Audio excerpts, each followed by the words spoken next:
So the biggest challenges in dealing with human trafficking is there are 50 million people estimated who are suffering in this crime at the moment, and it generates 236 billion US dollars every year for the criminals. And at the moment, currently, about 1 billion is spent by the world in fighting this. So it's an unfair fight.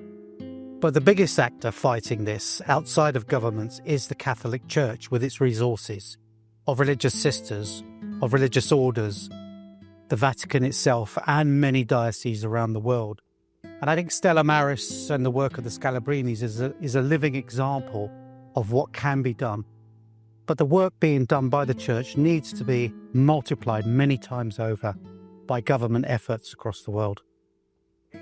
My relationship with the Scalabrinis has developed over a period of time, and alongside that with Stella Maris.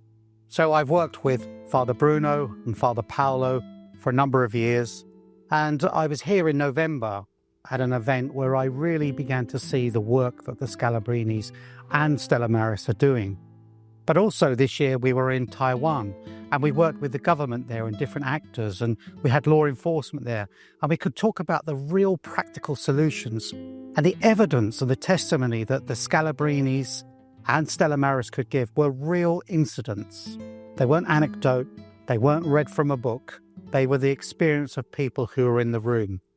So I find that so encouraging that we have people who are out there working directly with people who are in difficult situations. And so I'm hoping this relationship will blossom. I'm hoping that we will start to understand how we can work more collaboratively at the international, national and local levels.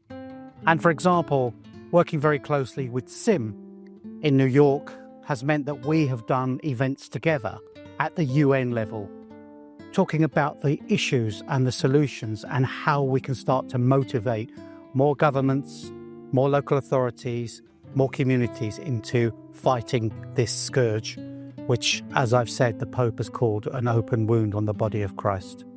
So I think there is a real duty on people of faith, on people who are Catholic, because this is one of the things that, as Cardinal Tagley will say, working against this is really evangelism. It's really about delivering the gospel. And I think that is so important for the Catholic community.